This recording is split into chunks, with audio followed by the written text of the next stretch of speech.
What's going on, y'all? Welcome back. I want to thank you if you're tuning in. You're listening to Occupy the Media, and I'm your host, Paco. Okay, so let's see. We were playing the clip from the Ron Paul interview. If you missed it, this is on Larry Kudlow. So let's go ahead and finish that real quick.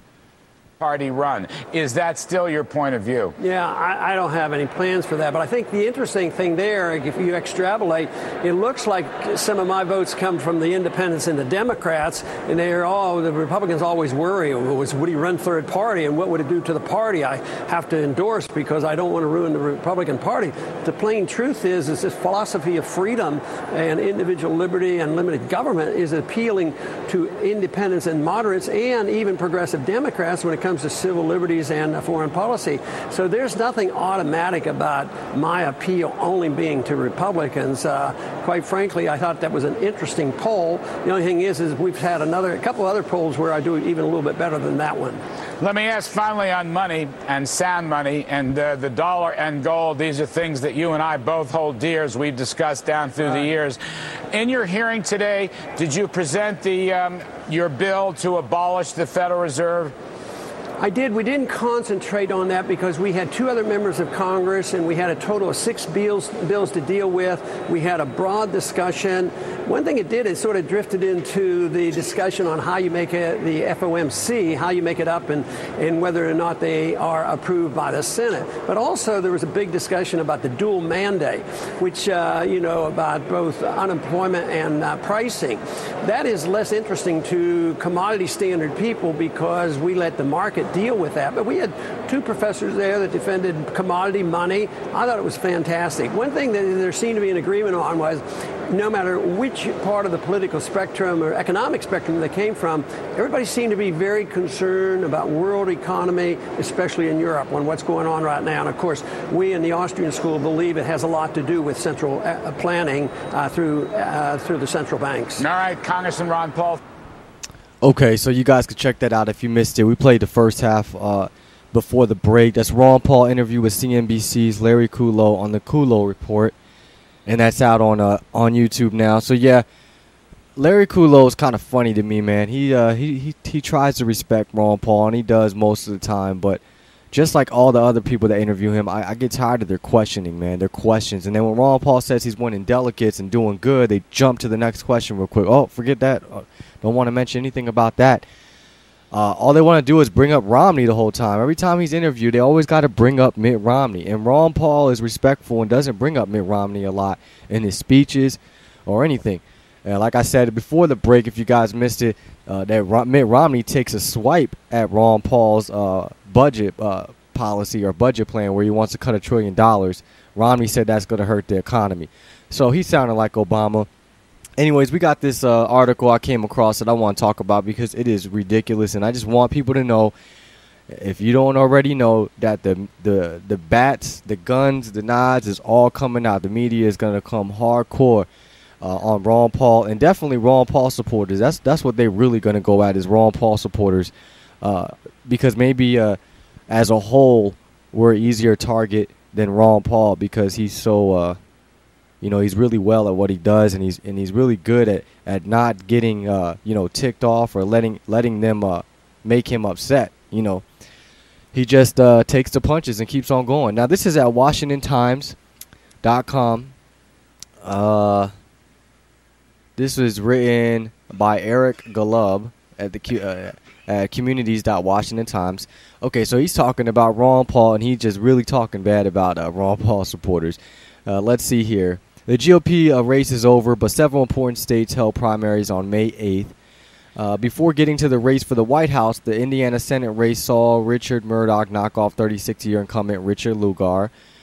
Let's see here. Liberals are already gleefully and dishonestly writing columns about ideological extremists, Tea Party zealots, and other cliches about how the defeat of Mr. Lugar means the extreme right is taking over the Republican Party. Let's see, it's going on to say, as for the presidential vote, in percentages, it was as decisive as it was uneventful. Now, I guess he's listing the results, so in case you don't know, Indiana, Romney had 64%, Ron Paul 15%, Santorum 14%, and Gingrich 7%. In North Carolina, Romney had 66, Paul had 11%, Santorum 10, Gingrich 8. And in West Virginia, Romney had 70%, Santorum had 12, Paul 11, Gingrich 6. Okay, now first, before I go on with this article, I just want to say these are some ridiculous results. They're unbelievable. West Virginia, you mean to tell me that people are voting for Santorum more than Ron Paul, a guy who already dropped out, and that all these people are showing up when they're being told that Mitt Romney is already pretty much the nominee, but this many people are coming out to vote for him in comparison to Ron Paul when he's drawing the biggest crowds? These numbers are fluke. Let's see here. VE Day for Governor Mitt Romney unofficially occurred a couple of weeks earlier. Since then, Gingrich, Santorum dropped out. Santorum endorsed Romney, and so did everybody else. Herman Cain, Rick Perry, Tim Pawlenty, and Michelle Bachmann, because that's what they do. They all fall in line. Yet one man passes on with supporters determined to hijack the nomination.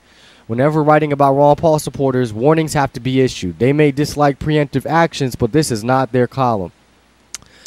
Now, this dude goes on to say, warning, all off-topic and irrelevant comments will be deleted, along with those containing bigotry, profanity, or personal attacks. Those who specifically address the issue in the column should do so. Those who just want to astroturf the words Ron Paul 2012 should save their typing fingers for other useless pursuits. You know, this is ridiculous. Why you got to tell us about our comments? It's because we're too many. There's too many of us trying to act like it's just a small few, like we're a small few is going to every article and posting comments. Now, let's see here. As for why he should get any attention, observing his supporters is similar to observing laboratory rats. No, this doesn't mean they are rats. It does mean that they make for a great behavioral case study. Ron Paul has been soundly rejected by the electorate, with about 90% of GOP voters supporting other candidates. Yet the Paul bots, just the automatons on college campuses, despite being anti-war protesters in sync with Cold Pink and Occupy Wall Street, are perfectly willing to carpet bomb an entire electoral village to extract a tiny sliver of support. Now, how are we going to do that if we're not the majority? Remember, anybody can show up to these conventions. Let's see. The results of Indiana, West Virginia, North Carolina reaffirmed what has been known since the beginning. The GOP accepts Mitt Romney and rejects Ron Paul. Dr. Paul finished behind one candidate who has already dropped out and squeaked ahead of another one. In essence, he lost to the political equivalent of dead people. The Paul bots will scream about lack of media coverage, but this does not explain their poor showing related to the other excited candidates. The people simply do not want him. But he's getting all these crowds, though, and this dude mentions nothing about that. Paul bots have insisted from the very beginning that this is all about delegates. The delegate strategy means hijacking GOP conventions and seizing delegates despite massive primary and caucus losses. Before the Paul bots start protesting, this strategy is completely legal. Exactly. We're doing nothing wrong but following the rules. Anyways, we'll be back. I'm Paco, your host.